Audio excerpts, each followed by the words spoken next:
Hello and welcome to screencast number 4 on Chapter 21, New Renewable Energy Alternatives. And we were taking a look at the photovoltaic cells and generating electricity. And now we're going to focus on the expansion of solar energy. And although active solar technology dates from the 18th century, it has been pushed to the sidelines because of fossil fuels, since they dominated the energy economy. Funding for research and development of solar technologies over the years has really been erratic for different reasons.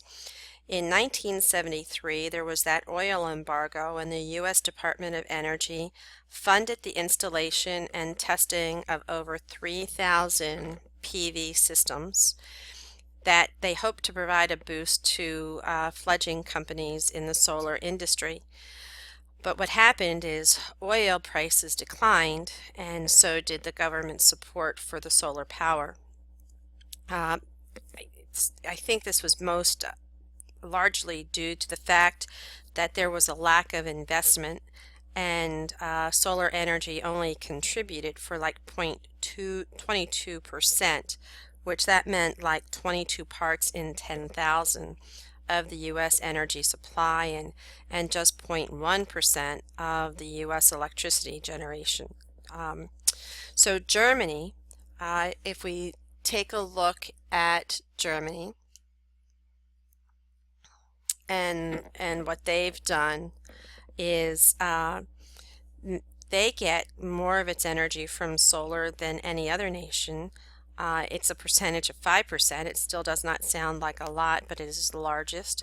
The solar energy use has grown by about 30% each year worldwide in the past 4 decades, and a growth rate second only to that of wind power. Solar energy is actually proving especially attractive in developing countries, many of which, if you think of like Africa, are in sun but poor in infrastructure, and where hundreds of millions of people still live without electricity. So PV technology, because of things like this, is the fastest growing power generation technology that we have today. Just recently it doubled every 2 years. We can focus on China, which is leading the world in yearly production of PV cells. Germany follows, and then Japan. Germany leads the world in installation of PV technology. The German rooftops host about one-third of the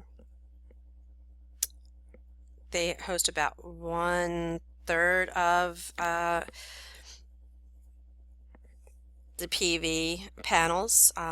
There's about 100,000 German rooftops that they're installed on. The popular program ended up easily surpassing the goal. Today there's 1.2 million German rooftops that now have these PV systems. The United States is actually ranking 5th in the production of PV cells. The U.S. firms are accounting for maybe 4% of the industry. There have been recent federal tax credits and many state-level incentives that are helping the United States recover their leadership that it lost to other nations in this technology. But China, is moving faster and actually dominating the market because they're producing these PVC cells at a lower rate, and they're selling these products abroad at low prices and even at a loss. And this is causing American and European solar manufacturers to actually go out of business. So the United States and the Europe nations have actually slapped tariffs on the Chinese imports. And then both sides actually filed with the World Trade Organization disputing China's ability to sell at such cheap rates. Global production of the PVC cells continues to rise sharply, and prices are falling. So I think we'll see that the use of solar technology should actually continue to expand, and we should see prices falling, technology improving, and our governments enacting with economic incentives to spur the investment. So looking at this graph, this shows the global production of the PV cells, and it shows how it has been growing. So you can see the growth in production and also how the price has been decreasing.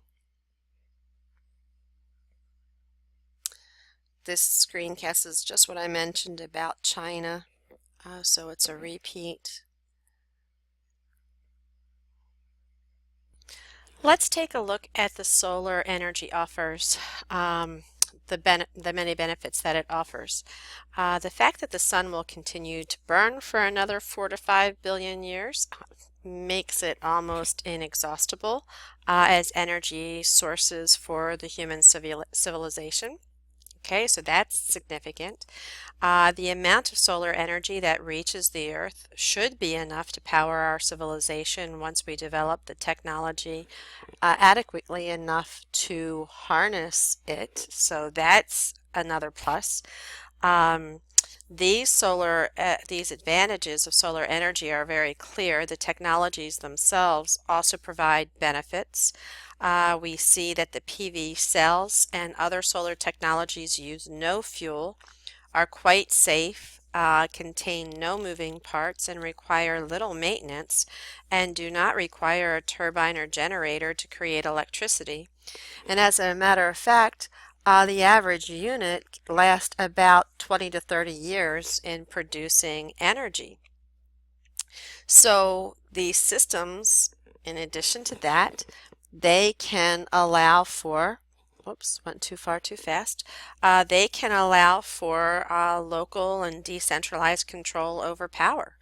You can have individual homes and businesses. You could have isolated communities that use solar power to produce electricity, and they don't have to be near a power plant or connected to a grid.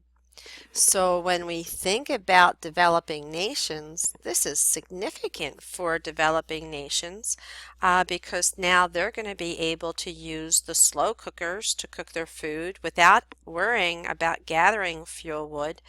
This is going to lessen their daily workload because they're not going to have to cut down trees or pick up fallen trees. That's going to reduce the deforestation in the area. We can see that in refugee camps alone, solar cookers are helping to relieve the social and environmental stress there. The low cost of solar cookers, many can be built anywhere from $2 to $10, which makes them available to people in impoverished areas.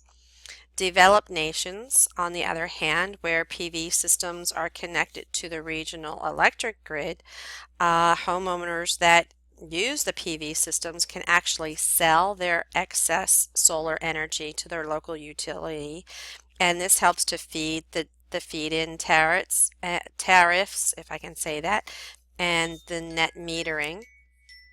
The development and deployment of the solar systems are producing many new green-collar jobs. We're looking at PV technology employing over 8,000 jobs worldwide. Then when we take a look at the greenhouse emissions, well, guess what? There's no greenhouse emissions. There's no other air pollutants. The only time any type of fossil fuel is used is right now in the manufacture of these PV systems.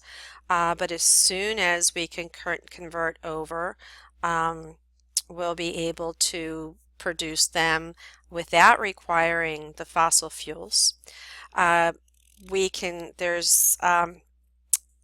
Consumers can access online calculators that are offered by the U.S. Department of Energy and the U.S. Environmental Protection Agency.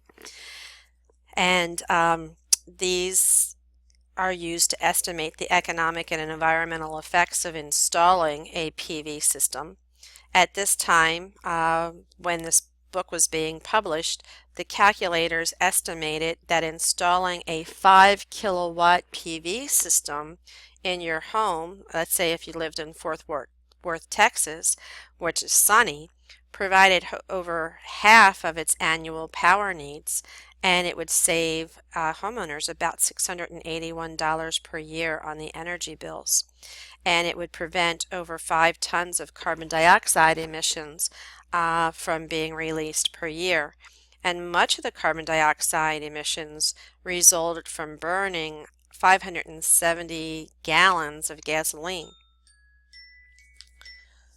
So even overcast Seattle and Washington, we looked at those, and a 5 kilowatt system producing half of the home's energy needs saved them $310 per year and prevented over 3.5 tons of emission, which was equal to 390 gallons of gas. But I'm sure, as you can imagine, as with everything, there are drawbacks, and there are 3 major disadvantages. One, not all regions are equally sunny. If we take a look at Seattle and Anchorage, we might find it very difficult to harness enough energy most of the year to rely on solar power. However, Germany receives even less sun than Alaska, and yet it's the world leader in solar power. So, let's go to Germany and see what Germany is doing. The second drawback in this is that solar energy is an intermittent resource. We've got to think about daily or seasonal variations in sunlight that could limit the standalone solar systems. If you don't have the storage capacity in batteries or fuel cells and it's not adequate, and if you don't have backup power available from a municipal grid, then you could have a power shortage. Pump storage hydropower can sometimes help by compensating for periods of the low solar production.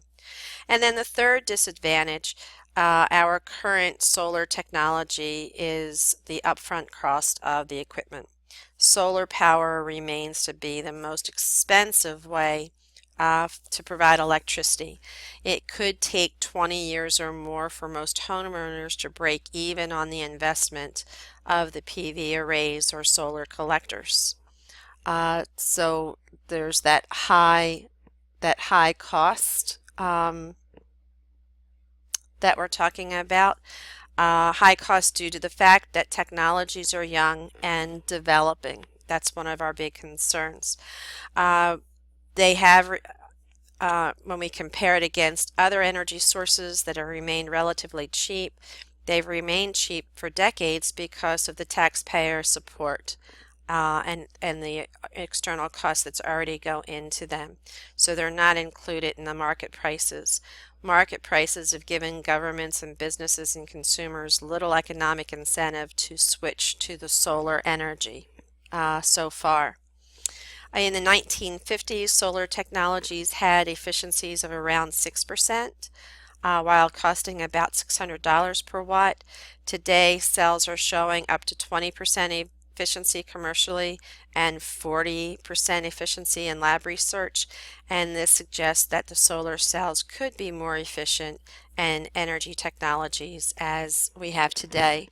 So there's hope for that.